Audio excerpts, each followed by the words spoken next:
Hello everybody, I'm Xander from Fun King 3D.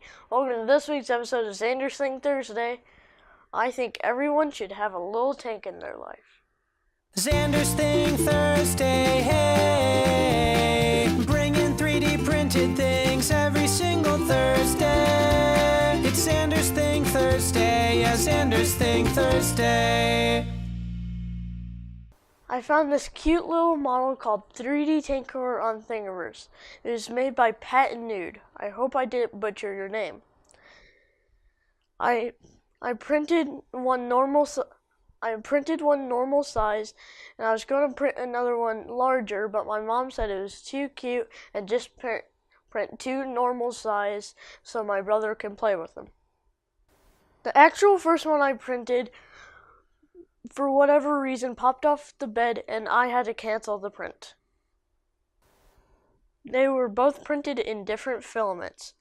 This one was printed in MakerGeek's Urban Fossil, and this one was printed in AIO Robotics Bright Green. We've had problems with MakerGeek's filament in the past, but we wanted to give it a fair run and a second chance. We've always had great results with AIO Robotics. Both models turned out great. Even the MakerGeeks performed well for me. Both were printed on the Prusa MK2S. The MakerGeeks one was printed at 240 degrees, 5 degrees above manufacturer's recommendation because of our hardened nozzle. The AIO Robotics one was printed at 215 degrees. Both were printed with a 60-degree bed and a 0.2 layer height. I'm going to give these to my brother Zach so that he can play with them. Thank you for tuning in to this week's episode of Xander's Thing Thursday. If you like what I'm doing, please subscribe and ring the bell for notifications. A thumbs up is always appreciated as well.